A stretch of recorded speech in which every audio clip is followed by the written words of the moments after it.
Bienvenue dans votre magazine du jamais vu en France sous la Ve République. Nicolas Sarkozy, condamné à 5 ans de prison pour association de malfaiteurs dans le procès du financement libyen. L'ancien président de la République est convoqué le 13 octobre prochain pour connaître les modalités de son incarcération. Dans quelles conditions sera-t-il détenu? A-t-il encore des voies de recours? Élément de réponse tout de suite en images avec nos confrères de France 2. Les avocats de Nicolas Sarkozy sortent de son domicile. L'ancien président a été autorisé à rentrer chez lui en attendant d'être incarcéré. Quelles sont les prochaines étapes? Le 13 octobre, Nicolas Sarkozy sera convoqué par le parquet national financier pour connaître sa date d'entrée en prison. Elle aura lieu dans un délai relativement proche, au maximum sous 4 mois, soit avant le 13 février. En attendant, l'ancien président reste libre. La justice considère qu'il ne risque pas de fuir. Nicolas Sarkozy peut-il encore échapper à la prison? Non. Même s'il fait appel, la justice a prononcé une exécution provisoire. Il doit être incarcéré avant le prochain procès. L'ancien président devrait être détenu dans un quartier dédié, comme il en existe à la prison de la Santé à Paris, en raison de son statut d'ancien chef d'État. C'est ça l'enjeu, c'est de s'assurer que la personne, du fait de sa notoriété et puis de ce qu'elle incarne aussi, ne va pas subir des violences, des quolibets ou des choses comme ça de manière démesurée de la part des personnes détenues qui l'entourent. Nicolas Sarkozy sera placé dans une cellule identique au reste de la prison. Même superficie, même aménagement. Il aura droit au même nombre de parloirs et d'appels téléphoniques que les autres détenus, mais il ne partagera pas sa cellule. A-t-il encore des recours ? Oui, une fois entré en prison, Nicolas Sarkozy pourra demander à être remis en liberté, en mettant en avant ce que l'on appelle ses garanties de représentation. Alors, les garanties de représentation, c'est l'absence de risque de fuite en quelque sorte. C'est quand vous avez des points d'attache suffisamment forts qui peuvent laisser penser aux magistrats que vous n'allez pas prendre la fuite. C'est par exemple une vie familiale, une vie professionnelle bien établie. Avant une telle décision, Nicolas Sarkozy passera donc au moins plusieurs jours en détention. Et puis on accueille sur ce plateau Sébastien Schniggans. Bonjour Sébastien, Bonjour. Vous êtes journaliste au Point. Bienvenue sur le plateau, merci d'être là. Il y a alors ce sujet qui donne des éléments d'explication autour de la détention à venir pour Nicolas Sarkozy. Nous, ensemble, on va revenir sur toutes les réactions qui se sont enchaînées après cette condamnation. Beaucoup de réactions à droite, beaucoup de soutien à droite et même de l'extrême droite, puisque Marine Le Pen est allée au secours de Nicolas Sarkozy. Oui, absolument. Elle a dénoncé la généralisation de l'exécution provisoire. Et ce qu'il faut noter, c'est qu'elle est elle-même visée par cette même exécution provisoire. Donc, pour comprendre, en fait, c'est-à-dire que la peine s'applique immédiatement. Ça neutralise, en fait, l'effet suspensif de toute procédure d'appel. Ce qui est intéressant, c'est que dans l'entourage de Nicolas Sarkozy, ses conseillers et à droite, on considère de manière générale que tout cela sert le RN, que cela sert, en fait, Marine Le Pen, qui va pouvoir dire « je ne suis pas la seule à être visée par un gouvernement des juges ». Bardella avait parlé de tyrannie des juges. Elle va pouvoir dire y compris un ancien président n'est pas intouchable. Les juges s'attaquent à tout le monde. Personne, tout le monde peut être visé par une exécution provisoire. Et donc on considère encore une fois que ça la sert en réalité. Elle qui a été jugée coupable de détournement de fonds européens en mars dernier, qui avait donc, vous le disiez, notamment écopé d'une peine de 5 ans d'inéligibilité. Vous pointez quelque chose qui est revenu dans ces discours, c'est la charge qui est faite aux magistrats. Le syndicat de la magistrature a d'ailleurs réagi hier et a publié un communiqué qui se défendait en expliquant qu'il exerçait une justice sans haine et sans passe-droit. Qu'est-ce qui se passe là? On est dans un point de bascule. Il y a quelque chose qui est en train de changer fondamentalement? Je crois que ça remonte en fait à l'affaire Fillon en 2017. Enfin, depuis ce moment-là, il y a une remise en cause très forte, très violente de l'autorité judiciaire. Et on voit que les magistrats, les juges eux-mêmes sont directement menacés. Ça a été le cas pour la présidente du tribunal correctionnel de Paris, qui a été directement menacée. Ce qui est intéressant, c'est qu'on voit pas seulement à l'extrême droite cette dénonciation d'une violation d'état de droit. J'ai entendu Henri Guénaud, qui est l'ancienne plume de Nicolas Sarkozy, qui dénonce un coup d'État, un coup d'État judiciaire. Et les mots sont forts, les mots ont du sens. Les mots ont du sens, et donc je pense qu'on franchit effectivement un palier qui me semble assez dangereux. Et il y aura un point de non-retour? Il y aura un avant et un après? Je pense que c'est effectivement inédit. J'ai essayé de regarder dans le passé, y compris avant la Ve République, si un président avait été emprisonné. Je j'ai pas trouvé de précédent, mais j'ai retrouvé par exemple un extrait d'un entretien de François Molins, l'ancien procureur général de la République, qui dit une chose intéressante, qui dit, au fond, la justice n'est pas plus politisée, le fait est que le politique est devenu un nouveau injusticiable, pardon. Oui. Et donc il renverse. Nul n'est au-dessus des lois. Voilà, nul n'est au-dessus des lois. Et puis je fais simplement remarquer que les juges ne font qu'appliquer la loi qui est votée, qui est construite par les députés, donc par des responsables politiques. Est-ce que ce discours-là, il est plus venu de la droite et de l'extrême droite, plus qu'à gauche? Les réactions sont différentes à gauche à la suite de cette condamnation? Alors je n'ai pas vu de réaction franche de Mélenchon. Pour être honnête, il a peut-être réagi, je ne l'ai pas vu.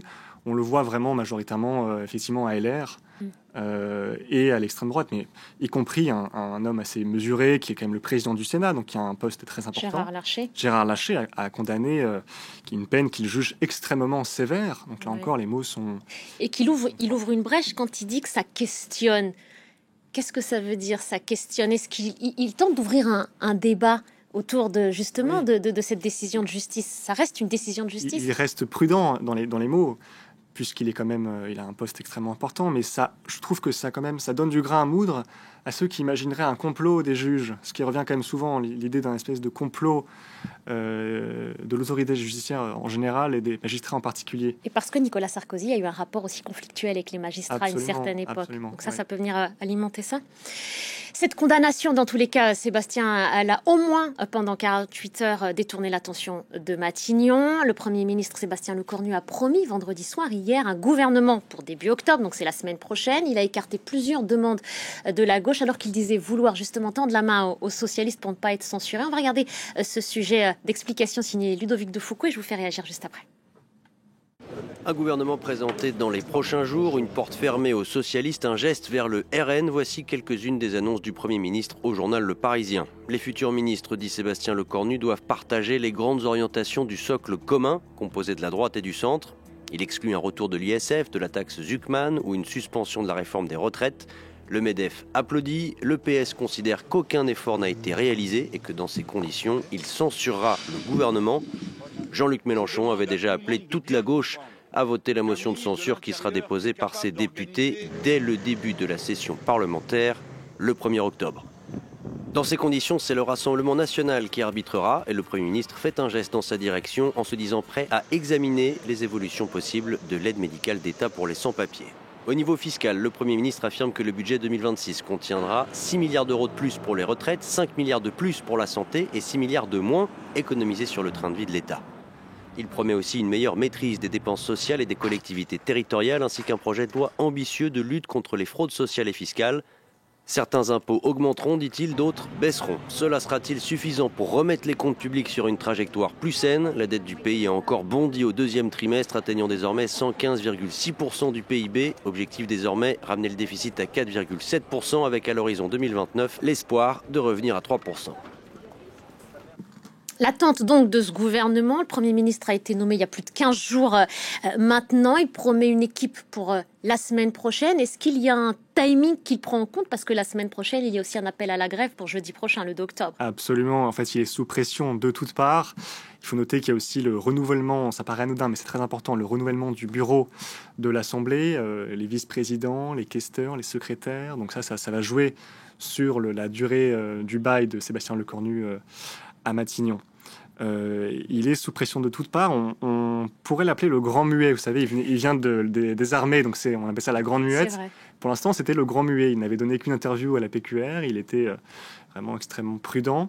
Là, il donne une interview fleuve aux Parisiens, mais il ne dit pas grand-chose, si ce n'est pour dire, effectivement, comme vous l'avez rappelé, qu'il ferme la porte à la taxe Zuckman, dont on entend beaucoup parler, et qu'il ferme la porte à un retour de l'ISF. Donc, l'impôt sur la fortune. Taxation des plus riches. Voilà, qui était Et en même temps, il est mis sous pression parce qu'il y a, donc, je le disais, l'intersyndicale avec laquelle les négociations n'ont rien donné, qui appelle à une nouvelle journée de grève jeudi prochain. La première avait été massivement suivie. Il y a aussi cette grogne des agriculteurs qui se mobilisent en France. Il est quand même pris en étau, il est cerné de toutes parts. Il y a urgence, il y a aussi un budget qu'il faut absolument présenter au plus vite parce qu'il y a un délai. Comment est-ce qu'il compose avec tout ça? Il reste muet, vous le dites, mais ça ne dit pas quelle est la feuille de route là pour les les jours à venir? Honnêtement, c'est pas très clair. Il est effectivement sous la pression de la rue, quand même plus de 500 000 personnes selon les autorités qui se sont mobilisées le 18 septembre. Il est sous la pression du Parlement, évidemment. Le RN était plutôt sur une ligne, on verra, mais on censure quand même probablement. Le PS, on voit difficilement comment il pourrait avoir envie de sauver Sébastien Lecornu, entre guillemets, alors qu'on est à 5 mois des municipales aussi, donc ça joue. Honnêtement, je pense que l'équation reste insoluble, ce qui explique en partie pourquoi il est le Premier ministre qui a mis le plus de temps à nommer. Et d'ailleurs, il n'a toujours pas nommé de gouvernement où on se parle. Je ne vois pas comment il s'en sort, honnêtement. On verra, en tout cas, on y sera attentif dans les prochains jours. On se retrouvera peut-être sur ce même plateau pour commenter la suite. Merci beaucoup, Sébastien. Merci d'être passé par le plateau de France 24. Et puis un hommage maintenant, avant de refermer ce magazine, à Claudia Cardinal, l'actrice franco-italienne qui s'est éteinte cette semaine à l'âge de 87 ans. Ses obsèques se tiendront la semaine prochaine, mardi 30 septembre à Paris. Inoubliable dans le Guépard, il était une fois dans l'Ouest, ou encore 8,5 pour vous et pour vous, ce sujet, pour revoir quelques images fortes.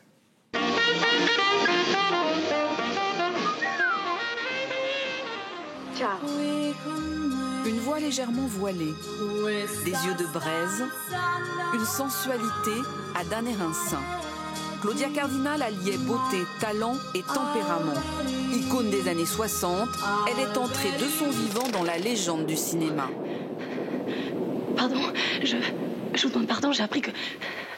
Inoubliable dans Le Guépard, chef-d'œuvre de son mentor, Luchino Visconti. Elle n'a alors que 25 ans et valse dans les bras de Burt Lancaster. Née en Tunisie en 1938, la petite Claude, son vrai prénom, parle français à l'école, sicilien avec ses parents. Elle ne rêve pas d'être actrice, mais à 17 ans, un concours de Miss fait basculer son destin. On m'a poussée tout d'un coup sur l'estrade et j'ai été élue la plus belle italienne de Tunisie. Et on m'a offert un voyage pendant le Festival de Venise. Et tout a commencé comme ça. Et voilà pour ces images. Merci de votre attention. Merci encore, Sébastien. Restez avec nous pour la suite des programmes sur France 24.